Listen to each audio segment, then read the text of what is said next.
Nós estamos aqui para mais um vídeo nesse canal do YouTube. Nós estamos gravando os 260 capítulos do Novo Testamento. Nosso objetivo é fazer um comentário para que você possa consultar a hora que necessitar e ver acerca do que nós temos a falar sobre cada capítulo do Novo Testamento. Hoje nós vamos dar continuidade falando em Mateus, capítulo de número 18. Mateus, capítulo 18, é considerado o quarto sermão de Jesus no Evangelho de Mateus.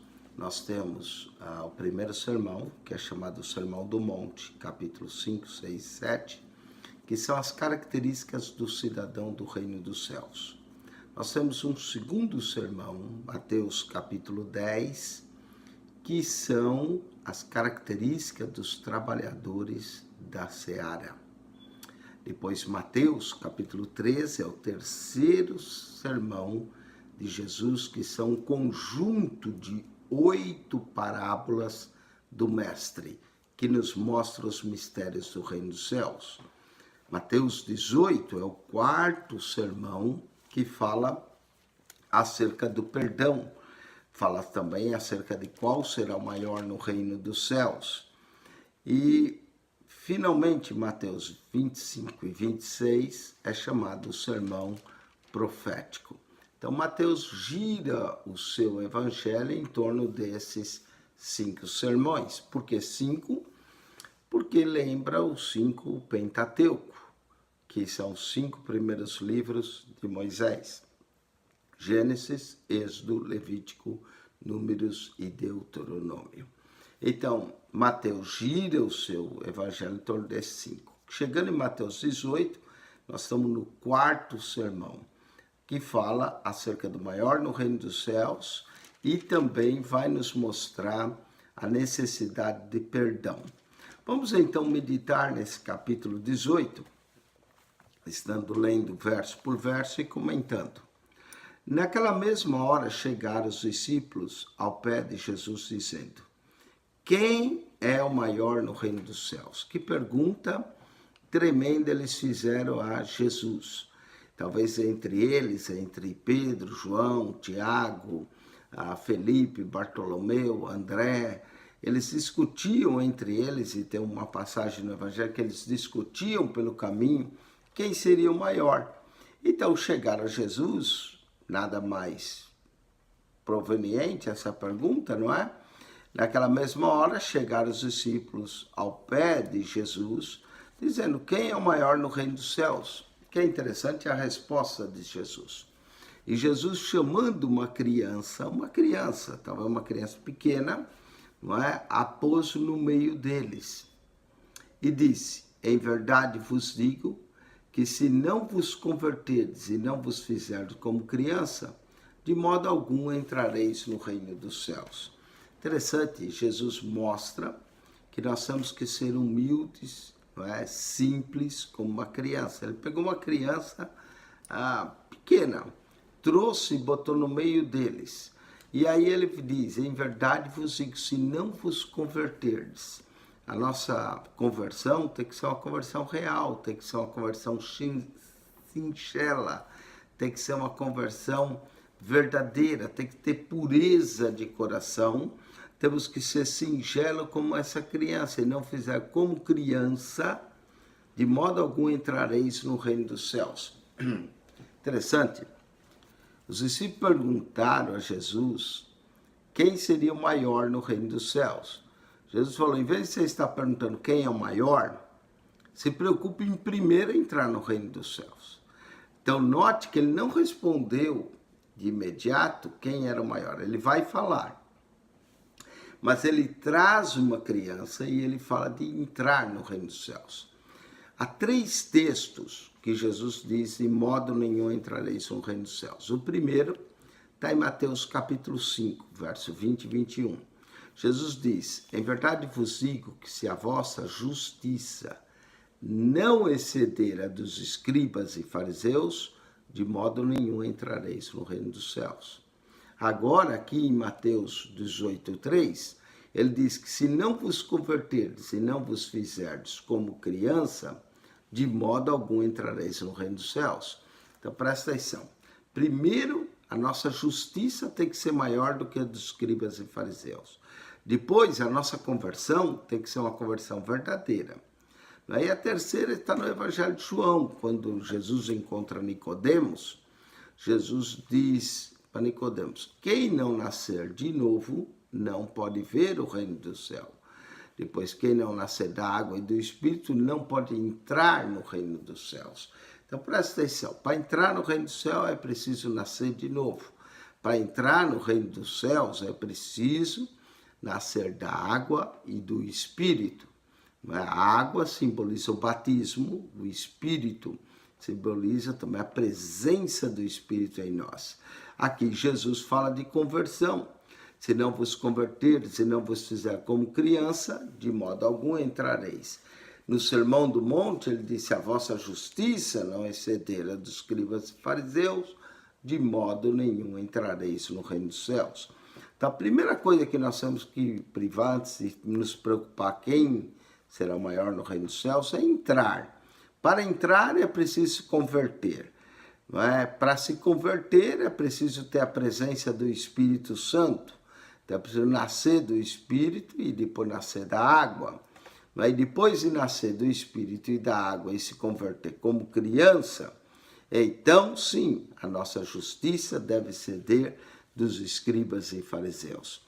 Agora Jesus vai falar sobre o maior no reino dos céus. Porquanto aquele que se tornar humilde, novamente a criança serviu dois exemplos. Primeiro, para a conversão. Segundo, ele diz, aquele que se tornar humilde como essa criança, esse será o maior no reino dos céus. O segredo para entrar e o segredo para ser grande no reino dos céus é humildade. Por isso que a bem-aventurança primeira diz: bem-aventurados pobres de espírito. Não é pobre espiritualmente, mas é pobre de espírito, quer dizer humildade. Deus concede graça aos humildes, mas resiste aos soberbos.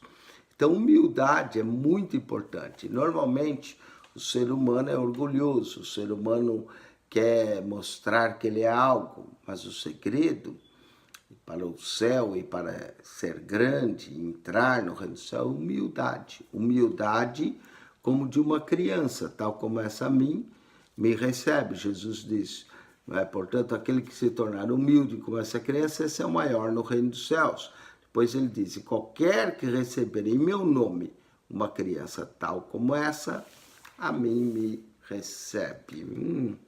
Interessante. Jesus vai mostrar que dos pequeninos é o reino dos céus, que Deus concede graça. Muita gente procura batizar criança, pensando que criança tem o pecado original e por isso precisa ser batizada. Mas não é o que a Bíblia ensina de forma alguma. Jesus disse, não impeçai de vir a mim os pequeninos, porque dos tais é o reino dos céus. Jesus mostra que para entrar no reino dos céus é preciso se converter como uma criança, é preciso ser humilde como uma criança. Jesus diz, quem for humilde será o maior. E qualquer que receber uma criança tal como essa, a mim me recebe. Interessante isso, se nós analisarmos, não é? A criança já é dela o reino dos céus. Parece que conforme a gente se torna adulto, a gente perde a inocência de criança. A gente se torna malicioso, se torna maldoso. E por isso a gente tem que voltar àquela inocência, àquela pureza de criança para poder entrar no reino do céu, para poder alcançar a graça e para poder ser grande no reino do céu. Continua o mestre falando, verso 6. Mas qualquer que escandalizar um desses pequeninos que crê em mim, melhor lhe fora que se pendurasse ao pescoço uma mó de azenda e que se submergisse nas profundezas do mar. Uau! Nós temos que tomar muito cuidado com os escândalos.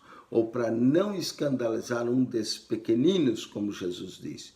Porque quem escandalizar esses pequeninos, como Jesus diz, que crê em mim, melhor lhe fora que pegasse, pendurasse ao pescoço uma mó de azenha, ou seja, aquelas pedras grandes que eram movidas para a azenha que fazia azeitona, né? Onde a pedra era moída para produzir, punha-se azeitona ali, ia com aquela grande pedra pisando a azeitona para produzir o azeite, e era uma pedra enorme, mas Jesus diz, quem escandalizar um desses pequenos, é melhor lhe fora pegasse uma pedra daquele, amarrasse ao pescoço, não é? E lançasse na profundeza do mar. Ou seja, uma pedra daquela agarrada ao pescoço, lançando na profundeza do mar, você já viu o que vai acontecer. Jesus vai acautelar-nos dos escândalos. Verso 7 ele diz, ai do mundo por causa dos escândalos, porque é mistério que venha escândalos, mas ai daquele homem por quem o escândalo vem. Escandalizar a obra de Deus é uma das coisas que muito acontece nos nossos dias. Nós podemos escandalizar pelo pecado, pela iniquidade, fazendo coisas que desagradam a Deus. E isso, ao trazer esse escândalo à obra de Deus, diz que era melhor essa pessoa não ter nascido. Ou seria lançado na profundeza do mar, né? Portanto, Jesus disse, a tua mão ou o teu pé te escandalizar, ele já tinha dito isso no Sermão do Monte, né? Se a tua mão, teu pé te escandalizar, ele vai dizer, corta e atira para longe de ti. Então, se nós vamos cortar pé e mão aqui, nós vamos ficar tudo maneta ou tudo sem pé, não é, coxo? O que ele quer realmente dizer? Será que isso é literal? Ou devemos entender isso como algo que aquilo que nos leva a escandalizar, nós devemos cortar. Pois se é melhor entrar na vida coxo ou aleijado, que tem 2 mãos, 2 pés, será lançado no fogo do eterno. Tem hora que dá para entender isso quase que literal, tem hora que dá para entender de forma figurada. Cristo nos está dizendo que é melhor entrar na vida coxo, aleijado, que tem dos 2 pés ou as 2 mãos, ser lançado no fogo eterno. Fogo eterno, condenação do inferno. Sabe, muita gente pergunta para mim, pastor, o inferno é real ou é invenção dos líderes religiosos? Interessante, se você ler a Bíblia com cuidado, você vai descobrir que a pessoa que mais falou de inferno, que mais falou de fogo eterno, na Bíblia é o próprio Jesus. Sendo que Jesus é Deus, é Filho de Deus, veio do céu, porque nunca ninguém subiu ao céu, senão o que desceu do céu. Eu acho que é motivo de nós pararmos e prestarmos atenção nas palavras de Jesus. É tão sério a entrada no reino do céu que ele diz que é melhor entrar na vida coxo ou aleijado do que ter 2 mãos, 2 pés, ser lançado no fogo do inferno. Verso de número 9. E se teu olho te escandalizar, como é que o olho pode nos escandalizar? Olhando coisas que não deve. O salmista disse, não porei coisas más diante dos meus olhos. Não é? Se teu olho te escandalizar, arranca, tira para longe de ti. Melhor te entrar na vida com um só olho, tipo Luiz Camões, né? Com um só olho, do que tendo 2 olhos serem lançados no fogo do inferno. Novamente, quem fala mais inferno é Jesus. E Jesus aqui fala uma palavra dura, não é? Que a pessoa precisa cortar fora aquilo que pode levar ao escândalo. Vede, não desprezeis algum desses pequeninos, porque eu vos digo que os seus anjos no céu sempre vê a face de meu Pai que está nos céus. Interessante. Os anjos, para os pequeninos, vê a face do Pai. Acredita-se que para cada um de nós, Assim que nascemos, Deus coloca um anjo, até diz um anjo da guarda, que nos guarda e nos livra. Jesus diz que nós não devemos desprezar os pequeninos, porque eu vos digo que seus anjos no céu sempre vê a face de meu Pai que está nos céus. Bom, eu não estou e nem vou desenvolver nesse verso sobre a angelologia, mas eu quero dizer que para cada pessoa que Deus traz à Terra, parece que Deus designa um anjo para cuidar dessa pessoa. E por incrível que pareça, esse anjo, talvez até pareça que a própria pessoa. Por que eu digo isso? Que em Atos capítulo 12, quando Pedro saiu da prisão milagrosamente, por intervenção divina de um anjo que lhe abriu as portas, Pedro foi na casa de Maria, mãe de João Marcos, onde a igreja estava reunida e orava. Quando ele bateu na porta, uma criada chamada Rhodes foi até a porta. Ela ouviu a voz de Pedro, de alegria, ela não abriu a porta. Ela foi dizer aos irmãos que oravam, gente, pode parar que Pedro está lá fora. E a resposta deles foi, o anjo dele está lá fora. Isso dá a impressão que para cada pessoa existe um anjo que Deus coloca no nosso caminho para nos guardar, para nos livrar. E esse anjo é meio parecido com você. O assunto não é angelologia aqui, mas Jesus diz isso e sugere essa ideia. Vede, não desprezeis algum dos pequeninos, porque eu vos digo que os seus anjos no céu sempre vê a face do meu Pai que está nos céus. E aí Jesus vai dizer, porque o Filho do Homem veio salvar o que se tinha perdido. Olha, para ser salvo, nós precisamos primeiro reconhecer uma coisa, que estamos perdidos. Só no momento que você reconhece que você está perdido, que você reconhece sua necessidade de Deus, que você reconhece que é pecador e por causa do seu pecado você está destituído da glória de Deus, é nesse momento que começa o processo de salvação. Porque ninguém vai ser salvo se não entender a sua necessidade de salvação. Se não entender que ele é pecador, e como Jesus disse, existe um fogo do inferno, e que essa pessoa está perdida.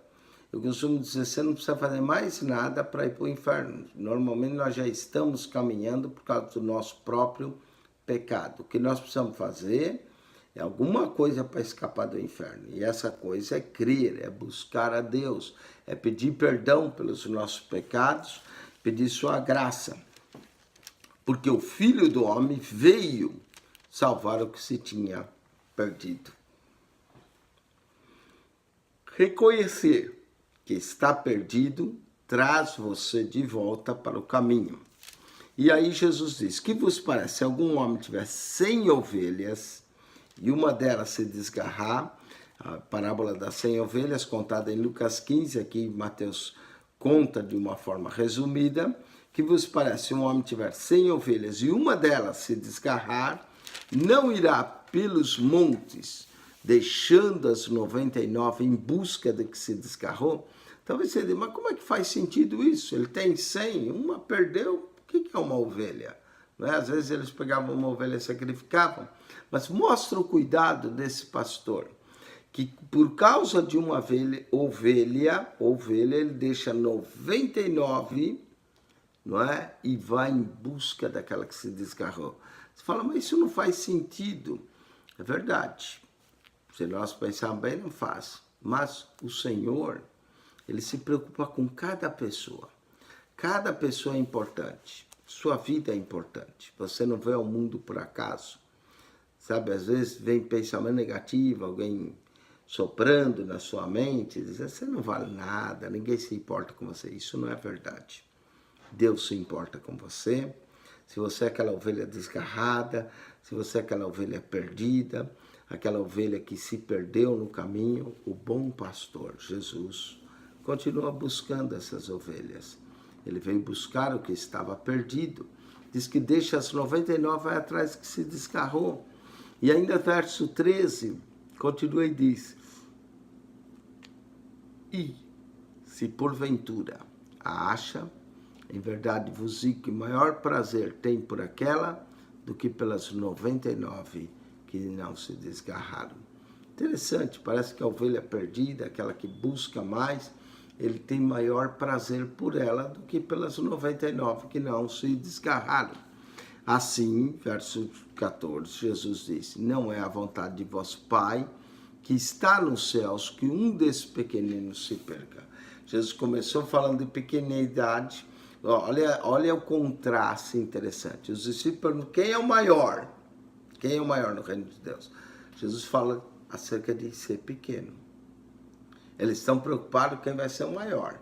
Jesus fala acerca de pequeno. Pega uma criança pequena, põe no meio deles, mostra que para você ser grande, você tem que aprender a ser pequeno. Interessante, não é? E aí Jesus vai falar disso, de humildade, que para ser grande, primeiro tem que aprender a ser pequeno. Assim também não é da vontade de vosso Pai, que está nos céus, que um desses pequeninos se perca. Deus quer salvar sim, mas para aqueles que se julgam grandes demais, para aqueles que não se convertem como um pequeno, uma criança, não pode entrar no reino de Deus.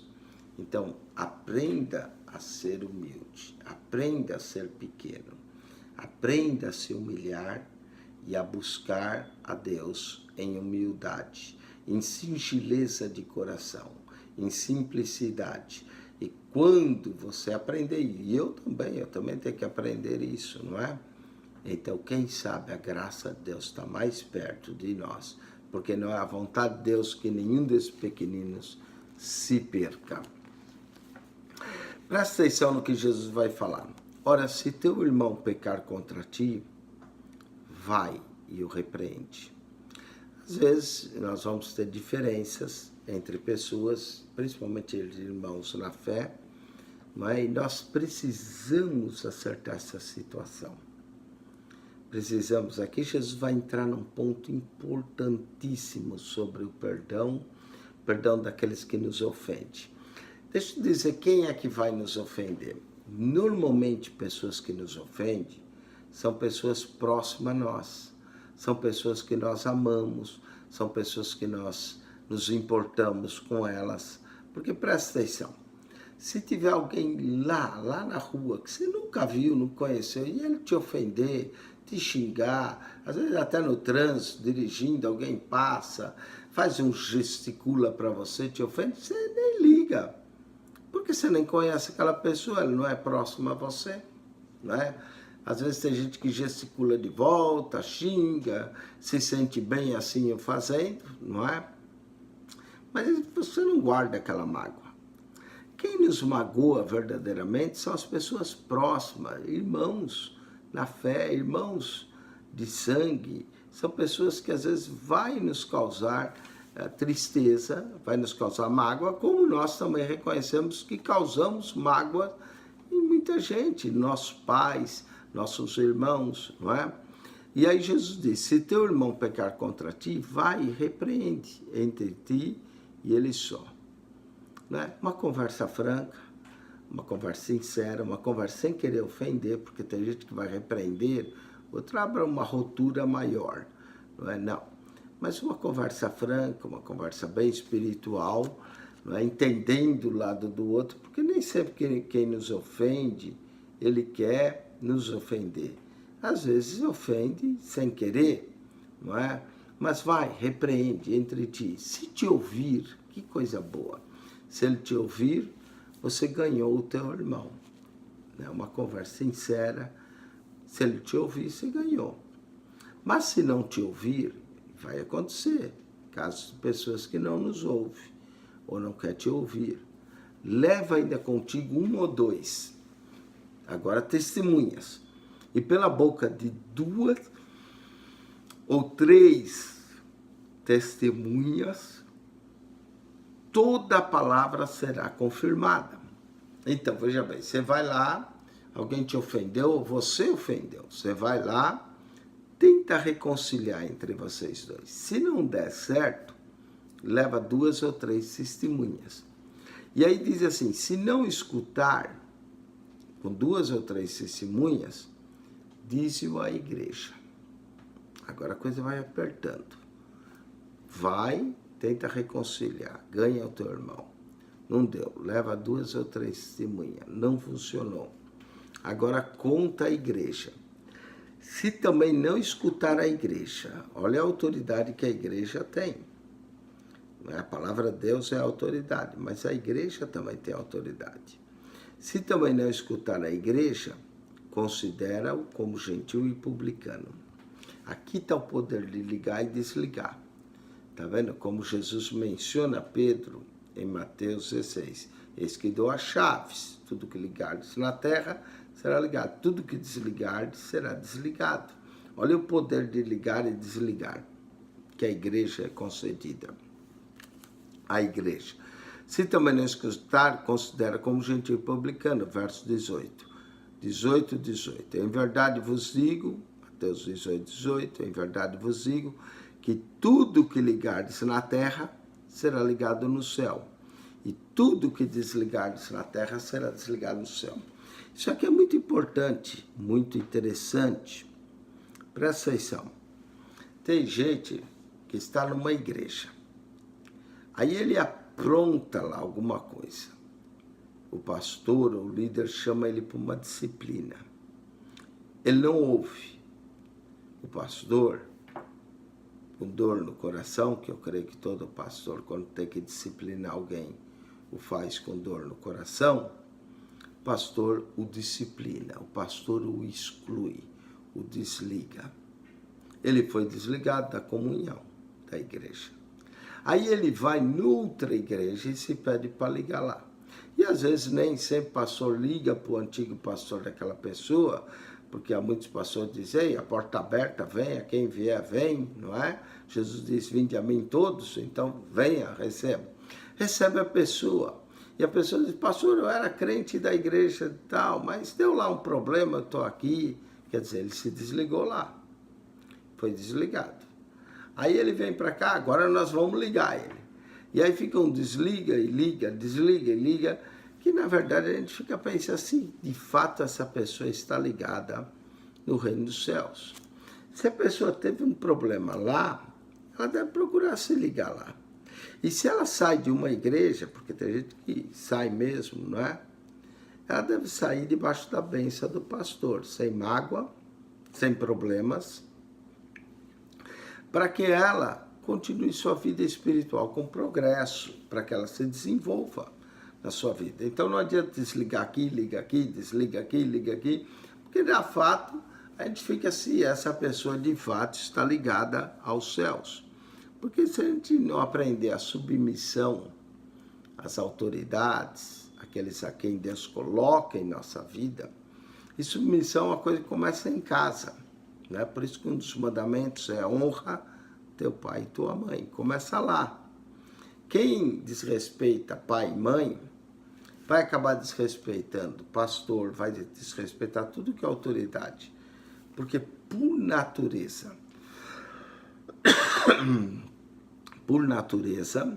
nós somos rebeldes. Isso é a nossa natureza. Não gostamos de nos submeter.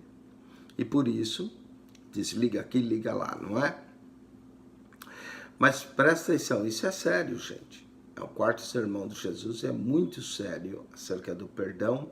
Começa com a humildade, se você fazer uma pergunta, quem é o maior? Jesus começa a responder, seja o menor, você quer ser o maior.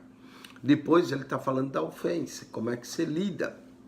Não é? E ele diz assim, também vos digo que se 2 de vós concordarem na terra, acerca de qualquer coisa que pedirem, isso será feito por meu Pai que está nos céus. 2 concordarem na terra. Você deve concordar, não é com outro irmão. Porque o que forma a igreja é 2 ou 3. Não é? Então, toda vez 2 concordam, ali está a igreja. E Jesus disse, isso será feito por meu Pai que está no céu. Porque onde estiverem, e aqui vem o verso-chave, 18 a 20.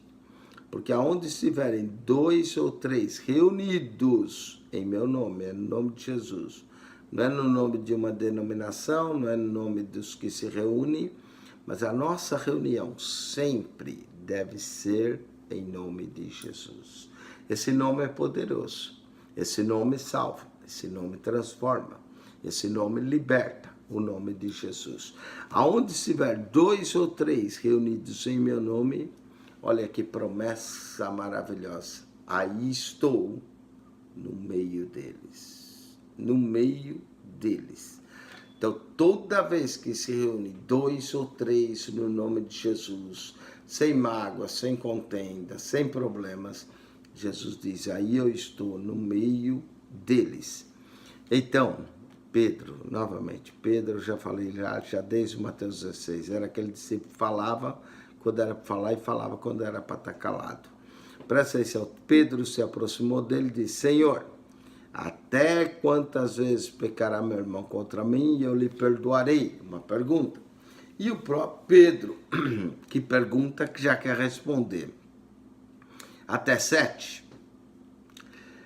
Dizem, não tem isso na Bíblia, mas dizem que é uma tradição judaica, que normalmente, se um irmão ofendia o outro, um irmão judeu ofendeu o outro, até 3 vezes no dia ele deveria perdoar. Mais do que 3, não, era muito. Pedro quis ser mais bonzinho ainda, chegou a Jesus e disse, Senhor, se meu irmão pecar contra mim, até quantas vezes eu vou perdoar? Até 7. Uau, ele esperava Jesus dizer, Pedro, estou feliz da sua espiritualidade. Normalmente é uma tradição, e havia, que quando um irmão pecasse contra o outro, até 3 vezes. Podia pecar de manhã, podia pecar à tarde e à noite. 3 vezes no dia já era o suficiente, né? Porque nós normalmente dividimos o dia em manhã, período da manhã, das 6 da manhã, quando o sol raia, até o meio-dia, nós chamamos manhã. Depois do meio-dia, tem gente que até diz que só é tarde porque ele almoça, né? Se ele almoçar 2 horas da tarde, aí pronto. A tarde começa para ele às 2 horas da tarde. Quer dizer, ele vira o Greenwich da Terra. Mas não é assim. Das 6 ao meio-dia, nós consideramos manhã. Ao meio-dia, né? Que a independência que almoçou, não, porque não depende do Greenwich Time do seu hora de almoço, não é? Depois do meio-dia, nós já consideramos tarde, se você almoçou ou não. Tem gente que só dá boa tarde depois do almoço. Ele se torna o centro do tempo. Mas não é assim. Das 6 ao meio-dia, manhã, da meio-dia às 6 da tarde, nós consideramos tarde.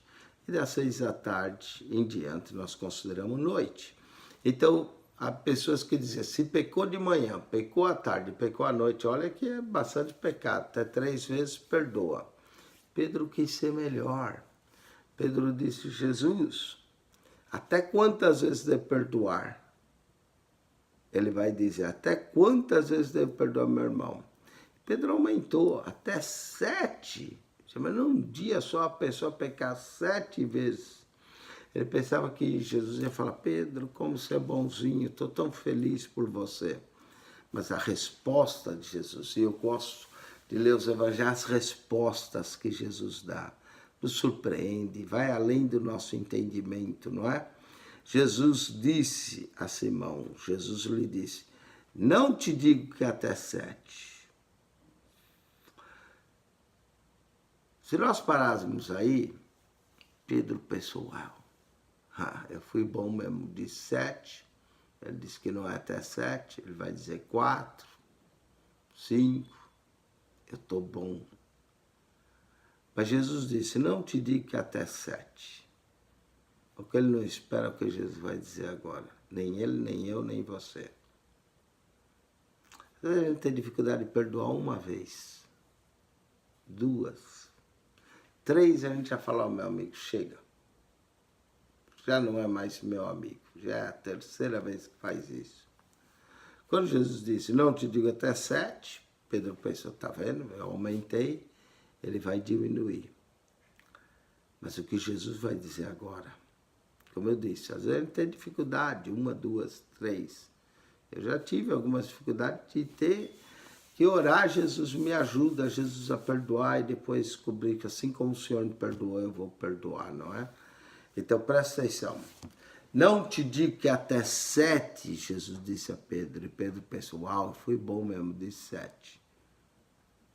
Mas até 70 vezes 7. Olha, Pedro deve ter ficado pensando, meu Deus, o que é isso? Assim como eu e você podemos pensar. Pedro disse até 7. Normalmente a lei ou a tradição dizia até 3. Até 7. Jesus disse, não te digo até 7, mas até 70 vezes 7. Presta atenção, 70 vezes 7, não é para você calcular, mas para dizer muitas vezes. 70 vezes 7 são 490 vezes. Meu Deus! O dia que tem 24 horas, se nós pegar 490, dividir por 24, vai dar mais de 20 vezes por hora. É muito. Em uma hora, a pessoa pecar contra ti mais de 20 vezes e você tem que perdoar.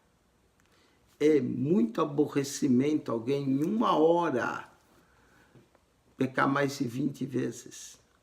Isso significa que é pecar a cada 3 minutos, que a hora tem 60 minutos, não é? Então, a cada 3 minutos a pessoa te ofende. Dali 3 minutos te ofende de novo. Dali 3 minutos te ofende. E dali 24 horas te ofendendo. E você pensa, deixa eu calcular todas essas ofensas. Cada 3 minutos, 3 por hora, não é? 20 por hora, a cada 3 minutos, 20 ofensas por hora, vezes 24 horas, 20 ofensas por hora, você nem dormiu, ficou só ouvindo ofensa, 20 vezes por hora, depois de 24 horas a pessoa te ofendeu 480 vezes. Mas Jesus diz, não te digo que até 7, mas até 70 vezes 7. São 400, é mais do que as suas 3 que você estava contando, não é? Ou seja, infinitas vezes. Deixa eu dizer algo também tremendo. Quando Jesus disse, Pedro, não te digo que até 7, mas até 70 vezes 7, ele mostrou também a mesma disposição que Deus tem para nos perdoar. Deus nunca pediu algo para nós que ele, Deus, não tivesse disposto a fazer. Então você está entendendo? Isso não é razão para você ficar pecando, mas quantas vezes você pecar e for a Deus sinceramente arrependido, tem gente que pede perdão, mas não está arrependido. Tem gente que pede perdão só para aliviar a consciência dele. Mas quando você fia a Deus sinceramente, pedir perdão pelos seus pecados, ainda que seja 480 vezes no dia, ele está disposto a te perdoar na mesma proporção que ele manda você perdoar. Por isso, que quando nós perdoamos, nós somos perdoados por Deus. Quando nós não perdoamos, Deus também retém o perdão dele, e Jesus vai falar isso. E com isso nós vamos terminar esse capítulo, mas com uma história muito bonita, que eu vou tentar traduzir para você em valores atuais essa história, porque é a história é de 2 credores. Um credor devia muito, e há um rei, e o rei decide perdoar. O outro credor devia a esse credor, que devia muito. Devia pouco, mas esse aqui não quer perdoar, e Jesus vai mostrar isso nessa história. Olha só, presta atenção ao verso 23, o capítulo 18 de Mateus. Por isso, Jesus está continuando a conversa sobre os 70 vezes 7 perdão. Por isso, o reino dos céus pode comparar-se. Quando Jesus começa com uma parábola de comparação, essas parábolas são chamadas similitudes. É uma palavra meio grande, similitude, mas quer dizer similares, é uma comparação. Jesus jogava uma parábola, né, para uma figura de linguagem, com um enigma ou com uma lição moral usando objetos animados ou inanimados. Nesse caso, os objetos são animados porque são seres humanos. Quando são trigo, joio, são objetos inanimados. Mas vamos entender isso. Por isso, o reino dos céus, Jesus está dizendo, pode comparar-se a um certo rei, que rei poderoso, quis fazer conta com os seus servos. Chamou um por um, não é? E começando a fazer contas, foi-lhe apresentado um deles que devia 10.000 talentos. 10.000 talentos. Bom, talento é uma unidade que muitas vezes nós não conhecemos, não é? Mas eu vou tentar traduzir para você. 10.000 talentos em valores atuais, pelo menos que eu tive olhando esses dados, corresponde a 4 milhões de dólares. Presta atenção, eu não sei como é que esse homem ficou tão endividado com esse rei, que ele devia 4 milhões de dólares. Falando em valores atuais, 10.000 talentos. E começando a fazer conta, foi-lhe apresentado esse que devia 10.000. E não tendo, claro que ele não tinha como pagar. Como é que você paga uma dívida de 4 milhões de dólares, ou 10.000 talentos, não é? Não tendo ele como pagar, o seu senhor, o senhor o rei, mandou que ele e sua mulher e filhos fossem vendidos como escravo. Ele, a mulher, os filhos, tudo vendido para pagar a dívida. Contudo, quando tudo que ele tinha para que a dívida lhe fosse paga. Vende ele, vende a mulher, vende o que ele tiver, escravos, servos, terra, vende tudo para que a dívida seja paga. Imagina uma dívida de 4 milhões, pode vender tudo, até a sogra, se quiser, que não paga dívida dessa, não é? Então, presta atenção, quando o Senhor disse, vende tudo, vende sua mulher, seus filhos, tudo que ele tiver, mas se tiver sogra lá, pode vender também. Quando o rei disse isso, presta atenção nisso, aquele servo prostrou-se e reverenciou, dizendo, Senhor, seja generoso comigo e tudo te pagarei. Mas que generosidade, hein? 10.000 talentos, 4 milhões. E ele diz, seja generoso, me dá um tempo e eu tudo te pagarei. Então o senhor daquele servo, presta atenção como esse senhor era bom. Movido, ele se moveu de ver aquele homem se humilhando, ele se moveu de ver aquele homem pedindo mais tempo, aquele homem que estava desesperado que ele seria vendido, sua mulher, tudo que ele tinha. Então, ao pedir isso, o rei se moveu de íntima compaixão, soltou-o e o perdoou. Ele estava preso. O rei, quando ouviu aquilo, o rei pensou, eu vou perdoar essa dívida. Soltou, perdoou-lhe a dívida. Olha, uma dívida de 10.000 talentos, como eu disse, valores atuais, 4 milhões. O rei, que é bondoso, que é rico, que é gracioso, em misericórdia, decide perdoar o homem, porque ele se moveu de íntima compaixão. Sabe quem é que se move assim, dessa íntima compaixão? É Deus, por nós. Ele se moveu, decidiu lhe perdoar a dívida. Verso 28, ele não deveria sair muito grato, ele não deveria até fazer uma festa, a gratidão. Quem sabe se fizesse a festa ficar mais endividado, então era melhor não, né? Veja bem, ele recebeu esse perdão maravilhoso. Saindo, porém, aquele servo, eu não sei, se fosse eu saía leve, saía tranquilo, não é? Saindo, porém, aquele servo, agora o que você e eu nunca deveria fazer é o que ele fez. Saindo aquele servo, encontrou um dos seus conservos, alguém que servia para ele, e que lhe devia 100 dinheiros, 100 dinheiros. Quanto é que é 100 dinheiro? Eu vou lhe dizer quanto é que é. Ele devia 10.000 talentos para o rei, aproximadamente 4 milhões. Encontra um que lhe deve 100 dinheiros. Vou lhe dar valores atuais. 100 dinheiros, aproximadamente $1.000. Ele devia 4 milhões, 10 mil talentos. Encontra um que deve 100 dinheiro. $1.000. $1.000 é dinheiro, sim. Não vamos negar isso. Às vezes ele tem que trabalhar uma semana, pelo menos, para ganhar $1.000. Né? $1.000 dinheiro. Mas $1.000, comparado com 4 milhões, é nada. $1.000, comparado com 10 mil talentos, que correspondem a 4 milhões, é nada. Comparado com a grandeza de Deus, então, menos ainda é. Presta atenção. Ele, porém, olha só, encontrou e ele diz, paga-me o que deves, verso 28. Capítulo 18, verso 29. Então, seu companheiro, prostrando aos seus pés, rogava, seja generoso comigo, tu te pagarei. O mesmo pedido dele ao rei. Se rogou,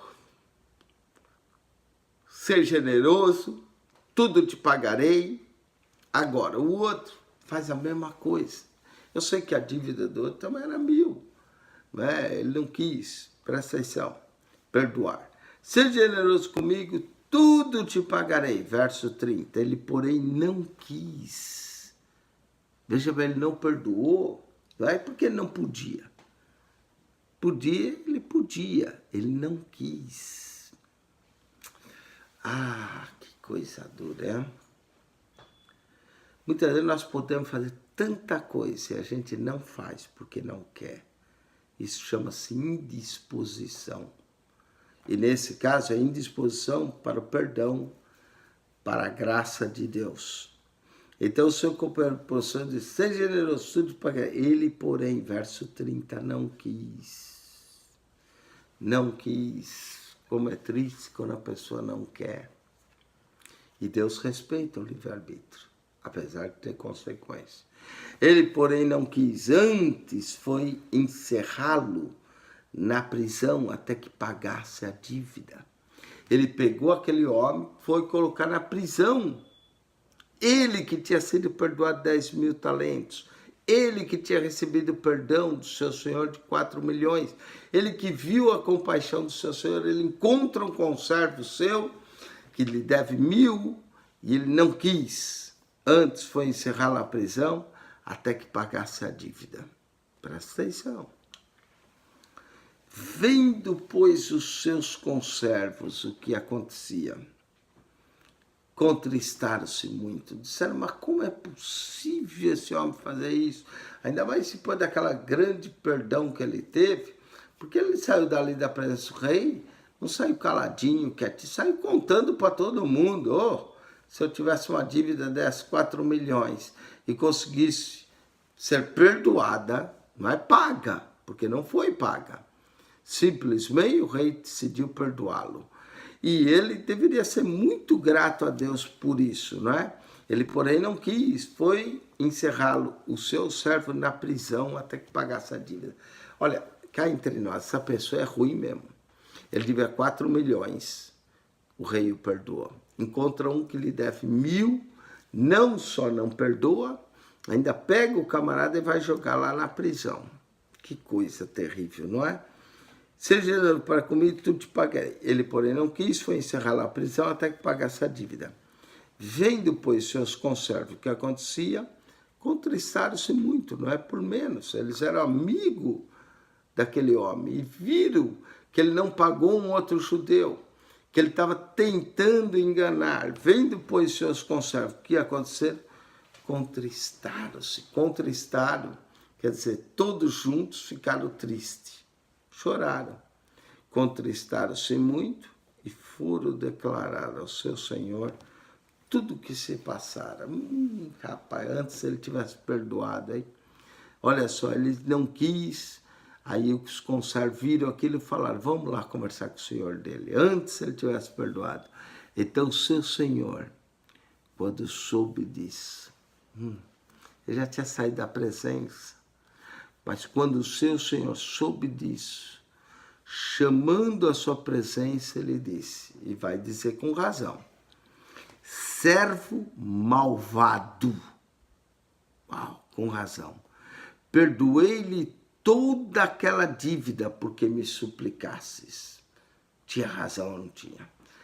Chamou aquele homem que deveria estar na casa de Deus, mas por alguma razão estava trabalhando.